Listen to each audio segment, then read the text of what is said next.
We are the Morning Hustle. Morning Hustle in the building. You know how we do it, baby. L'Oreal is here. Yes. Shout out to Alton Walker, Kyle Santillian in the building. And of course, we got guests to swing through, holler at us all the time. His brother's a friend of the show. Yes, he is. Okay? And he's back to get your love life right in 2026. That's right, so you can make it rain on your girl. Come on, man. Latteras Whitfield is in the building. What's up, family? What's up, man? What's up? I'm back. Huh? Yeah. They said you're serious about love, but you could tell from your glasses. Yeah. I had to become a nerd of love. And so that's what I decided to become.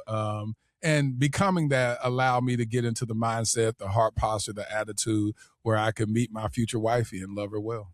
Yeah. And I love that because that is what you did. You started your journey of healing through your podcast, Dear Future Wifey. And now you got a wifey. Absolutely. Did wifey listen to the podcast? Yeah, she listened to the podcast prior to meeting me. And when she came to the live podcast recording in Los Angeles at Cali Worship, and then that's where I was able to meet her face to face. Wow. I love that. Yeah. Bring you to it. Does it bring relief or is there added pressure? Which one? Because of the fact that before you met her and knew her, she kind of already knew you through your work. I thought it would bring more pressure, but it didn't, because I started finding out that some of the episodes I thought that she hadn't watched. And so I was like, okay, cool. So it gave us a base ground, or, actually go back to base camp and learn each other. And I felt like it was more balanced. Okay. I feel like now we really got to listen to you, because when last time you was here, you specifically said that you was going to be married by the end of 2025. You said That's that, crazy. and now you came back not only married, but also the book to teach us how to follow your footsteps. Right? Give me that damn book. I got one. I have a personal copy for you, because I want to see you get the love that you desire in 2026. All right, see, I love Come that. on. Thank you. Well, you talk about manifestation. That's kind of what it is, what you did, right? That's exactly what it is. But people say that every year. I This know is it. going to be the year. This is going to be the year. This is going to be the I year. don't be saying Why did it? L'Oreal don't say no, that. I wasn't saying that. She don't say You want to that. say what? I don't say that this is You gonna ain't be the year never that said? Now, Mad, do I be like, this is Okay. going to be the year? No, All right, so I wanted to be a player for a while. So my question remains, though. What was it? Why did you manifesting your wife? Why do you think it happened for you when so many other people claim this is their year too? Because I've been extremely intentional about it. And I'll be honest with you, I used to say that throughout the years. This is going to be my year. It's going to be my year. Yeah. And I say you're never wrong, because if you keep saying, they always say that a broken clock is right two Twice a times, day. in a day. And so I look at it, as long as you have the heart posture and the mindset to desire it, that's where you want to be. Instead of like L'Oreal, who wants to be a player all day. Not no more. Not no more. Now I'm starting to get. You know what it would be though? It's not even that I just wanted to be a player. It's like I've been in serious relationships, and sometimes they weren't great. Like they were miserable. So when I think back about my life, and I'm like, times when I was single, I was probably happier than when I was in a relationship. So I feel like that's why, like when all my friends the other day were sitting at the table, like, I'm going to get married next year. I want to be married by this. I can't wait to find my husband. I was quiet as hell. Like, I'm going to go to the club later. It's more because of that fear of me not wanting to be controlled like that in that situation. Some people I feel like are intimidated by my career too. And like the people I'm around. And she's bringing up a valid point. And the word that resonates with me more than anything she said was fear. Yeah. She says she has a fear, and she's looking back at the relationships where her heart wasn't managed properly. And so you're using that as a baseline to say, well, I don't want the love that God may have in store for me, because my mind goes back to the fear of when my heart wasn't cared for properly. And that's what Student of Love is about. It's about love isn't about finding the right person. It's about becoming the right person. And so when you get rid of that mindset of being a little pessimistic when it comes to love, you'll start attracting the love that you desire. But I feel like men do that. I'm sorry. But I do feel like men do that. And I'm not singling out men or women, but I'll say this. The Kai Cenat situation made me think about it. Oh, yeah. This is his first public relationship we seen him in. And it didn't work out. And what did he say? I'm never do it getting in a relationship again. Yes. And we see men getting their heart broken fourth grade, and they take that pain. That fourth grade ain't no joke. Fourth grade. Come on, fourth grade ain't no joke. Fourth grade ain't no joke. I do feel like with women we give more chances at love, and we have. But I do feel like sometimes men might have taught me to be like that. Yeah. You know? My son, I remember my son who I adopted when he was 16, Armani. and we shared this publicly, but when he was 17 years old, his junior year in high school, he experienced his heartbreak with this girl. And I mean, he came into my room. He said, I'm never going to trust another woman. His fists were balled up. He said, I'm never going to trust another woman. And I grabbed him and I hugged him. I said, let it go, son. Cry. Let it go. And I was teaching him to embrace his vulnerability. But like you said, when men experience heartbreak, they say, I'm never going to do that again. I have a theory. You can tell me whether or not I'm right or wrong about that. Because I do. But I wasn't talking to you. I'm talking to Latteras. I think generally, and maybe culturally, just because how we're raised. Like, you know, you raise the women up to find Prince Charming, and the guys are raised up, and we trying to get the cars and the money to get all the girls, right? So typically, we're trying to get them all. So when you fall in love with one and it breaks your heart, he's like, oh, like that's why I should have never fell in love in the first place. Where women typically are being raised to look for, find, I'm trying to get the husband, this, that, and the third. So that's why in my mind, I feel like they're willing to give more chances. That's true. And I believe 100% in what you just said is because, like you said, that's how we were raised. We were raised that the more money you get, the more women you get, and you don't have It's the only reason guys get jobs. Period. This is sad. If I didn't have to have a woman, I wouldn't even need a job. I wouldn't need no money. All for women y'all don't even want to love, which is crazier.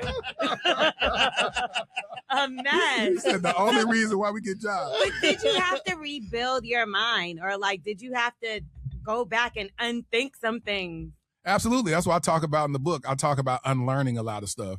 Like he said, I talk about that in the book about how we were raised at a young age to have as many women as possible, which creates this toxic masculinity in us where we start dating other women or multiple women, and then you can't commit to one woman. And then you make your mind and your body used to that. You normalize that in your life, and then it's funny because it's funny and sad, but when a man gets married, his brothers sit around him in the groom suite and be like, you about to get that old ball and chain. You know what I'm saying? It's like while he's about to walk down the aisle, they like, man, I guess you're going to leave all the other women to me. You know, you hear that type of rhetoric, you know, where it's like, this is the worst decision you can make. And I understand we're here to support you, but you got all this that you're leaving behind instead of embracing everything that's in your future. Which is crazy because we are seeing, and people are blaming the gender wars that had happened on social media. But they're saying that nearly 50% of both women and men are single right now. Yeah. And that's because they said they feel happier that way. Yeah. And I believe that it's a misnomer. I believe that when we say that, it's because we go, just like you said, L'Oreal, about, hey, I've been in relationships and it was the worst experience I had. But you think about the bad relationships. I guarantee you, if you experience love, if you experience somebody that cared for you, covered you, protected you, provided for you, you'll say, and that was lost, you'll say, I experienced real love again. I've experienced real love before I want to experience it again. You'll have the ideology, because I just don't believe that. I don't believe, like, even with my wife, Ashley, in my life right now, and she's been in my life as a married woman in my life for almost 60 days. My life is brand new. It's brand new. I 60 days. I thought it was at least 6 months. Man, no. Yeah. He said by the end. I didn't know it was at the end. No. Well, listen now. He made it. It was at the end, November the 22nd. We got married. 28,000 people watched the live stream of our wedding. But I was around, we were around my family and her family during Christmas. And my family member was like, he just seems so settled right now. He just seems so relaxed. And I was telling, every time she's around people that know me, they always say, he just seems more relaxed right now. And it's true. I literally feel my body more settled and more relaxed. And that's when that hunter gets turned off in a man. Because when you're single, you're still hunting. You're still hunting. I remember feeling so at peace on July the 13th when I proposed to her, and I was like, the race is over. The whole journey of trying to find the woman is over. All the naysayers saying I didn't want to get married, that I enjoyed Dear Future Wifey so much, and all these quote unquote options. And I was like, I didn't have a lot of options. I had a lot of opportunities, but not a lot of options. You better preach now. That's a difference. I hear that. So that's what I talk about in the book, is about a lot of times you look at the variety and say, oh, these are options. No, they're not, because I was very specific with what I desired. So with the title of your actual podcast, I know you've been asked this before by other people. Yeah. Are you considering changing the name? No, because one thing that I realized being a student of love is that my future wifey is always there. So I'm going to have to continue to learn Ashley in the present, always in the future. Because who I married at 37, she's 37. She's going to be different at 38. Nah, how you know she wanted her Oh, age she don't care. Because she said that. She told me before, she said, one thing I don't understand why people don't like saying their age. I like saying my age. Okay. And so she always gave me permission to share that. But she's going to be somebody else at 47, 57, 67, 77. And so I'm always having to be able to sit down at her feet and learn the next iteration of her. Whose idea to match? Because I ain't see you as no matching man. He a matching man. Know now, you sounded that they got the same jacket. Who's a matching man? What's a matching man? You got the same glasses, the same jacket. You a matching man. Took it too far. I was married. Yeah. Now. What's the difference between a matching man? What's a matching man? You know, when you look, I feel like Kyle ain't about to match with LaShonda. Let me tell you why. Kyle and LaShonda ain't finna be matching. I matched once in my life with that girlfriend in high school. I'll never do that again. See? I'll never match again. I swear to God, I won't. Was it 4th grade? No, that was 11th grade. I'll never match again. Him and LaShonda been married like 40 years, and he still don't want to match her. I'm not 23 years in with my marriage. I ain't matching. So, who's out there? So, was that something you ever seen yourself being? Yes, because I always want to be one with my woman. You know what I'm saying? So it's just fun. It's cute. And I like that she likes to do it. You know what I'm saying? So we'll try to, even if we're not matching per se, we'll be coordinated. We'll try to wear the same colors. I like being that you guys are so new in this, you know what I'm saying? I'm a vet now. Yeah. Come on. Educate me, King. No, so what are you going to do when simple, small things start to become something that disputable, like who's getting control of the remote? You understand what I'm saying? She want to wear brown today. You want her to cook tonight. She don't want to cook tonight. She wants you to go find out what's making noise in the attic. You scared. Like, what? When you face these moments in your relationship, I want to know how it's going to play out then. You know what I mean? We'll take it as they come. But you said at the very beginning, those small things. I always know that they always say it's the little foxes that destroy the vine. And so we'll recognize their small things. They're not going to be those things that cause us to part ways, that we can have a conversation. We can laugh at it. You know what I'm saying? And we have those moments and it's funny that you said that because we make this joke about, what show is that? Love. What was it? Married at First Sight. Was the dude that didn't want to go kill that bug? Love is Blind, where the dude didn't want to go kill the bug or whatever. And she said, now, if you ever was like that, I have to rethink us being together. I'm telling you, I was looking at him crazy too. Like, if you don't go kill the bug, I'm going to kill you. That's funny. That is hilarious. Yeah, you have to. So you saying like being at peace, we know that that's one of the key things, but like, what's another thing that you know you're headed for the right partner or this person is the right partner? When you're able to have those conversations, like all those conversations, when you marry your best friend, you're able to have conversations about things that you would be afraid to have with the typical person, and to be able to create a safe space. And we talk about peace, and a lot of times we hear us about saying, I want peace, but are you providing peace for that person? You know what I'm saying? Because you always want, and that's what I'm saying. Student of love is not about finding the right person. It's about becoming the right person. Be the peace that you want. And so I always say, whatever it is that you desire, become that first. What about now? I see people say this as well. Like when it comes to proposing, they give time limits out here. Some people are saying you got to see a person in a full 4 seasons. Yes. You got to see a person, or I know instantly, oh no, I changed my mind. So what do you think is a good timeline, decent timeline to know that this person is the one? I mean, when you talk to men, and men gonna get on me, especially if they got these women in their life for 7 years and haven't proposed, but we all know that you know whether that person is your wife early on. And I say early on, they say in the first few dates. When I talk to the people that's been on my podcast, whether they were ready to marry that person because of financial situations or whatnot, or they needed to go through a maturation phase, they all say that, oh, I knew she was the one when I first saw her. They all say that. And so even for me, when I met Ashley, I felt that she was the one. We just had to build a friendship, and it was certain things that she was like, I'll never move out of LA, and I was like, well, I live in Dallas, so my wife can't live in a whole nother state, so let's figure it out. And throughout our friendship, our minds began to start opening up where we could find a compromise and say, oh, I can spend time in LA and you can live in in Dallas, and we can find compromise. And so with her, you talk about deadline, I gave myself my own shot clock. When I was dating her, I told her, if you don't have a ring on your finger by September the 1st, I was another guy that played with you. Block me and never talk to me again. And what time was that when you met her? When was it? That was, when I started dating her, we went on our first date March the 18th of last year. Mm-hmm. So in 2025, March the 18th, went on our first date. And I said, about 2 weeks later, I said, I believe that you're the one. I'm going to wait till you figure out that I'm the one for you. Oh, wow. And I'm going to date you with intention. And I'm going to give you everything I got. But you told her the truth. Yeah. But there are people that feel like they found the one every year. We do see that, though. Yeah, you're right. You know what I mean? So that's why I'm always skeptical about people saying, I knew at first sight. Really, you thought that with the last 3. You know what I'm saying? Like, so how do you balance when you that's why I don't believe, I think somebody should date at least a year or 2. And I say honestly, a year or 2, it depends on how old you are. Like when you're at this big age. Yeah, well, I'm 47 years old. I ain't got 2 years to spend with you. I just don't. Because in the day. Hopefully you do. Well, I'm talking about to try to figure out. Right. I don't want you to meet my kids. I just don't want all that. Yeah. I don't bring a lot of people around my kids and my family. So that's why when they saw Ashley, they was like, oh, he's serious about you. Yeah. Because I wasn't running around, this woman is the one, she around my family. This woman is the one, she around my family. I just didn't have that. You also said something that I don't think I ever heard it that way before, and it made sense.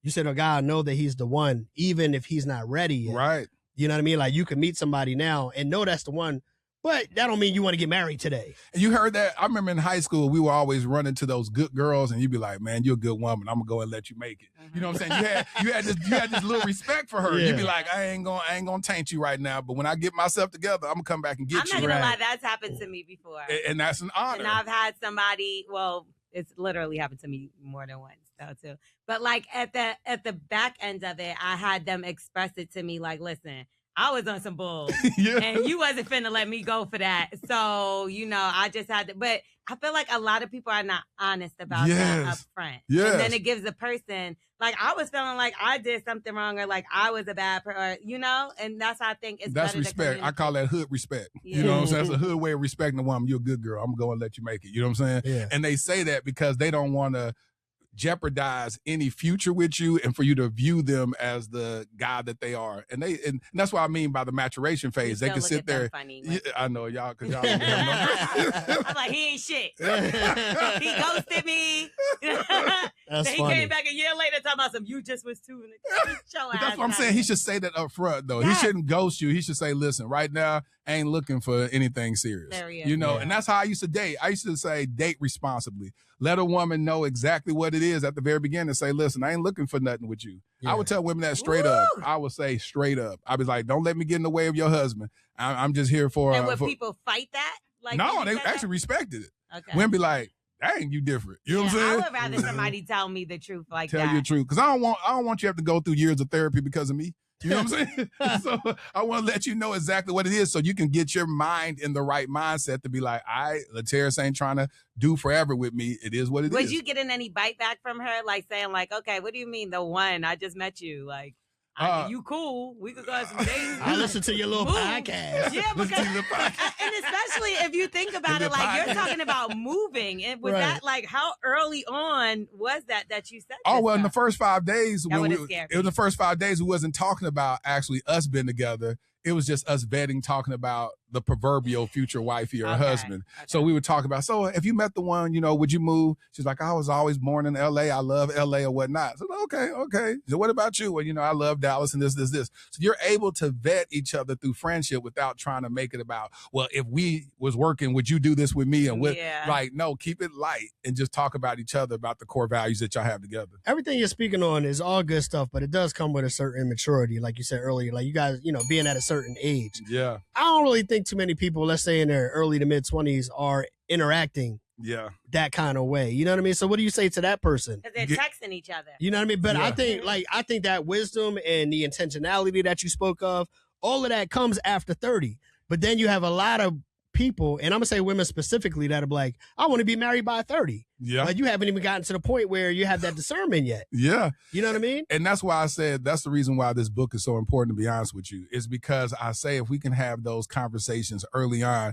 you can mitigate all the heartbreak that you go through in your 20s. You can learn how to date responsibly. You'll learn how not to give people an all access pass to your heart, knowing that they're not on the maturity level to be able to handle it and steward it well. It's because people have gone through they've been through so much tumultuous times dating in their 20s that they'll get in their 30s and 40s and say, I'm happier being single. That's why they say that. It's because they have the lived experience of all the situationships they've been in, the guys that have cheated on them, the women that have cheated on them, used them, and they say, I don't want this anymore. So at what age should you be that intentional, though? I think you should be that intentional the minute you decide to start entertaining the opposite sex on a romantic level. That's crazy. Young, 18, I'm telling you, because listen, in the Bible it says, enjoy the wife of your youth. You know, at 47 years old, I don't think the Bible gonna call me youth. So at the end of the day, now you would have been dead in the Bible. We in different times now. Right. And so I say, learn that as early as possible. If we can learn economics, if we can learn social studies and history and all that, we can learn love early. That's true. We have to normalize love and not make it look like I have to be in my 30s or 40s to have these quote unquote mature conversations when I can be a CEO of a major corporation at 25. You know, so why can't I be a CEO of my heart and learn how to steward that relationship well? So a student of love, like for me, a student of love, I learned, especially lately, that it has to have boundaries. Yes. I feel like I was always leading with my heart, like, oh, you know, be a good person, and then you get hurt. Yeah. What would you say was your biggest lesson being a student of love? Is to give relationships grace. Because a lot of times you'll look at if somebody, quote unquote, does you wrong, then you can get bitter real fast and be like, you know what? I don't trust these women or all women. I've never allowed myself to say all women are like this. I never allow myself. I always say, give people the opportunity to learn you and learn them and know that everybody's on their journey. Yeah. Before you met that person, whether they're 28 years old, 48 years old, they spent 48 years before ever knowing you. They don't know you. And I used to have this thing, I called it the tennis bracelet theory, that every girl I dated in my early 20s, it was about 3, that I would give them a little tennis bracelet. It went from $100 to like $200 and all that. So it was like a little tennis bracelet. And I said, why do I keep doing this cookie cutter thing? That what if I met somebody that don't even care about a tennis bracelet? So I said, now learn what the other person loves and desires and provide that for them. That's how I caught my ex. He got another girl the same chain as me. In a different color, yellow gold, and got me white gold. And I was like, ain't that my damn chain? Did you? I know you didn't get this girl. I'm like, how'd you find out? Because it was a feeling. I promise. You saw the girl with the necklace? I went and I looked. I felt like this girl was commenting too much underneath his page. I'm like, this is weird. And then when I looked, she had on a similar chain. And I was like, hold on, I know he had got that made for me. So I'm like, how does this girl have a similar chain? And then I did the investigating, and I was right. Did you ever see him? Yeah, he did admit. He admitted it years later, but during that time, he continued to lie. Like, I'm telling you, he might have just admitted it. And we dated like 10 years ago. That's like Mo Better Blues. 12. Yeah. You ever see that movie? I'm telling you, he like, all right, you got me. He was like, you used to always be right. How did you find this stuff out? Said 12 and I'm years like, later. discernment. Yeah, like, God was telling me to run away from you. That's crazy. With everything that you were working on, learning about yourself, you know, all the before you met your wife, what was a lesson or what was something that you learned after meeting her that you weren't on before? Man, let me tell you something, and I share this. When I was recording the audiobook for Student of Love, it's a part in the book where, well, it was even outside the book. The audio engineer was coaching me in, you know, how I was delivering the reading of the book. And I kept giving them, okay, cool. And every time they'll correct me, I'll correct it real quickly. But in my relationship, I didn't give her that same level of grace. If she saw something wrong with me and tried to correct that, I'd be like, now, hold on, now, listen now. You know what I'm saying? Yeah. I've been doing this for 40-something years. How you going to tell me what's wrong with it? And so I started saying, I recorded in Puerto Rico, and I went to the hotel, and she was at the hotel. I said, listen, I owe you an apology. She said, for what? I said, I was giving this stranger, this audio engineer, the ability to correct me when I was doing something wrong because I knew that they wanted me to give the best performance of that. And I said, and I know you want the best for me, but I don't give you that same latitude. And I said, I apologize. I know that you're my greatest teammate, wanting me to become my best. And I'm going to give you that same level of grace. She recorded that. She said, speak on it. I'm going to record that. I know that's right. Save folder. That's what I'm talking but I about. apologize to her. And that's how we have to look at relationships. If you choose wisely, you're choosing the person that's going to be a mirror reflecting who you are. And they truly should want the best for you. If you question whether or not they want the best for you, you chose wrong. Do you worry about the honeymoon phase of the marriage fading? No, because I'm gonna keep creating the honeymoon phase. How you do that? Come on now. By continue still being in love. I want to throw your book at you. I'm gonna keep on recreating it. At the end of the day, when you're in love with your best friend, you can create those moments. It doesn't mean that you're not gonna create, experience problems and obstacles in relationships, but I got to understand that this is my life. I'm choosing the person I want to spend the rest of my life with. I always tell her, I always imagine myself sitting on a rocking chair, sitting on the porch in the hot Texas heat, sipping lemonade. I see that in my mind. That's what I'm fighting for every single day. Yeah. It's for us to grow old together. Well, you didn't say 2 rocking chairs. You said a rocking chair. Well, I mean, rocking chairs. She can be in my lap now. She can be straddling me now. She can be straddling me, right? Hell with the that. same jacket. Yeah. She said you mean L.A. Ain't no porches in L.A. They ain't got no porches in L.A. We on the stoop. So there's a real famous YouTube couple, Kristy, and what's the guy's name again? Desmond, yes. So they've been together since 14 years old. They just recently are getting a divorce. It's been very public, very big, very messy, it seems. But maybe it didn't even have to be. The internet got involved. Do you feel like that was part of the reason why they're no longer together? Or Well, I believe that when you have a public relationship, you're inviting the world to their opinion and criticism. There's a lot of pressure that comes from a public relationship. But to be honest with you, my hope is that they stay together. To be straight up honest with you, they had a love that started out at 14 years old. I believe that if they do the work, that they can overcome that. I've talked to so many people who have overcome infidelity in their marriage and their relationships. And I don't believe that just because, of course, we only know what they're letting us know, but I believe that if there's still something worth fighting for, they have these 2 beautiful kids that they could fight for and overcome it. And this is just to be another opportunity to have a testimony. And those plates of food be looking good. You're probably going to be hungry, but I can only imagine, you said be your peace. Imagine sitting on the couch and somebody just come back flipping over you. That had to have been a lot, right?